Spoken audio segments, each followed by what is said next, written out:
देखिए, अभी बताएंगे व्यापार संतुलन के बारे में। और प्रश्न है, व्यापार संतुलन से आप क्या समझते हैं?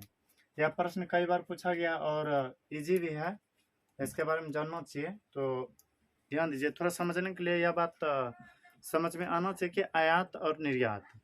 तो आपको भी पता होगा, जब हम किसी वस्तु को दूसरे क्षेत्र से अपने क्षेत्र लाते हैं तो उसे आयात कहते हैं। क्या कहते हैं? आयात। जब हम दूसरे क्षेत्र से किसी वस्तु को अपने क्षेत्र लाते हैं तो उसे आयात कहते हैं। जब अपने क्षेत्र से किसी वस्तु को दूसरे क्षेत्र में भेजते हैं तो निर्यात कहते हैं।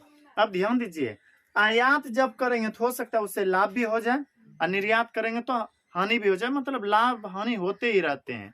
लेकिन फिर भी यहाँ पर यह जानना है, जब दूसरे देश से किसी वस्तु को अपना देश लाया जाता है तो उसे आयात कहते हैं। क्या कहते हैं? आयात। जब अपने देश से किसी वस्तु को दूसरे देश पहुंचाया जाता है तो उसे निर्यात। और आयात निर्यात के बीच के अंतर को हम लोग कहते हैं व्यापार संतुलन। क्या कहते हैं? वो यदि कह दे व्यापार संतुलन किसे कहते हैं तो डायरेक्ट आप कह सकते हैं आयात और निर्यात के बीच के अंतर को। आयात और निर्यात के बीच के अंतर को क्या कहते हैं? व्यापार संतुलन। आयात तो अभी बताए, जब किसी दूसरे देश से अपने देश में वस्तु को लाते हैं तो उसे आयात कहते हैं। और जब हम किसी देश में अपने देश वस्तु को भेजते हैं तो उसे निर्यात कहते हैं। और इसी दोनों के बीच का जो अंतर है उसी को कहते हैं व्यापार संतुलन। व्यापार संतुलन दो प्रकार के होते हैं। व्यापार संतुलन कितने प्रकार के होते हैं? एक अनुकूल व्यापार संतुलन, एक और दूसरा होता है प्रतिकूल व्यापार संतुलन। फिर से बोलिए, पहला कौन सा होता है? अनुकूल व्यापार संतुलन, अनुकूल व्यापार। दूसरा प्रतिकूल व्यापार संतुलन। अब थोड़ा सोच के जवाब दीजिएगा, अनुकूल अपने लिए अच्छा होता है कि प्रतिकूल? अनुकूल। अनुकूल का मतलब अपने अनुसार से होना, और प्रतिकूल का मतलब अपने के विरोध हो जाना।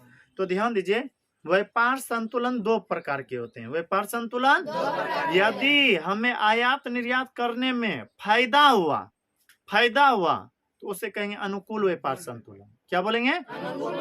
और यदि आयात निर्यात करने में यदि हमें हानि हो गया तो उसे कहेंगे प्रतिकूल व्यापार संतुलन। फिर से सुनिए, जब किसी देश से अपने देश में वस्तु को लाया जाता है उसे हम आयात कहते हैं। जब अपने देश से किसी देश में वस्तु को भेजा जाता है तो उसे निर्यात कहते हैं। और आयात निर्यात के बीच के अंतर को ही कहते हैं व्यापार संतुलन। व्यापार संतुलन दो प्रकार के होते हैं, अनुकूल व्यापार संतुलन और यदि हमें फायदा हुआ तो क्या बोलेंगे? अनुकूल व्यापार संतुलन। यदि लॉस लग गया, घाटा लग गया तो फिर प्रतिकूल व्यापार संतुलन। और समझिए, अनुकूल व्यापार संतुलन किसे कहते हैं? ये तो साधारण भाषा में बताएं कि फायदा होगा तो अनुकूल, घाटा लगेगा तो प्रतिकूल। अब समझिए फायदा कैसे होते हैं।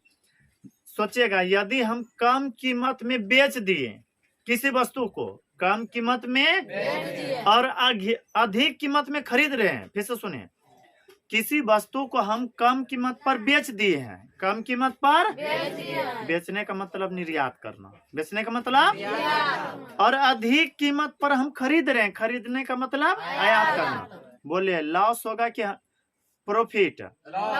लॉस, घाटा लगेगा। हम कम कीमत पर बेच दिए और अधिक कीमत पर खरीद रहे हैं, इसलिए इसको कहेंगे प्रतिकूल व्यापार संतुलन। क्या बोलेंगे?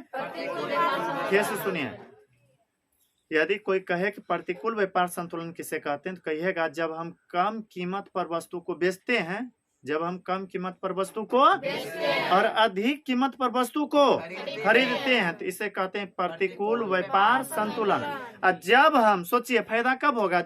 जब हम अधिक में बेचेंगे, अधिक में और कम में खरीदेंगे, तब हमको फायदा होगा। इसलिए इसका कहना है, जब हम अधिक कीमत पर निर्यात करते हैं, अधिक कीमत पर निर्यात करने का मतलब भेजना, बेचना, और कम कीमत पर आयात करते हैं तो उसे कहते हैं अनुकूल व्यापार। अब पूछते हैं, जब हम दूसरे देश से वस्तु को लाते हैं अपने देश खरीद करके तो उसे कहते हैं आयात। जब अपने देश से दूसरे देश भेजते हैं तो उसे निर्यात। आयात निर्यात के बीच के अंतर को कहते हैं व्यापार संतुलन। क्या कहते हैं? बोलेगा, हम जब अधिक मूल्य पर वस्तु को बेचते हैं अधिक मूल्य पर वस्तु को यानी कि निर्यात करते हैं और कम कीमत पर आयात कर लेते हैं तो उसे कहते हैं अनुकूल व्यापार संतुलन।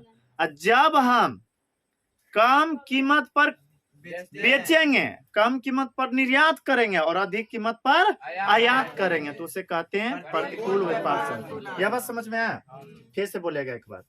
जब हम अधिक कीमत पर निर्यात करते हैं और कम में कीमत पर आयात कर लें, कम में पर खरीद लें तो उसे कहेंगे अनुकूल व्यापार संतुलन। और जब हम सस्तों में निर्यात कर दिए और महंगों में खरीदें तो फिर आप लोग देखे होंगे कई बार हम ऐसा करते हैं कि गांव घर से टमाटर बैगन इत्यादि बेचने के लिए गए हैं, 20 टका किलो बेचे, 20 टका किलो और कुछ सामान 500 टका किलो खरीदिए लिए, फायदा होगा कि घाटा लगेगा? घाटा लगेगा। सोचिए 500 पुराने के लिए कितना बेचना पड़ा होगा और खरीदने के लिए तो खरीदने में तो कम में खरीदे, पैसा अधिक लग गया।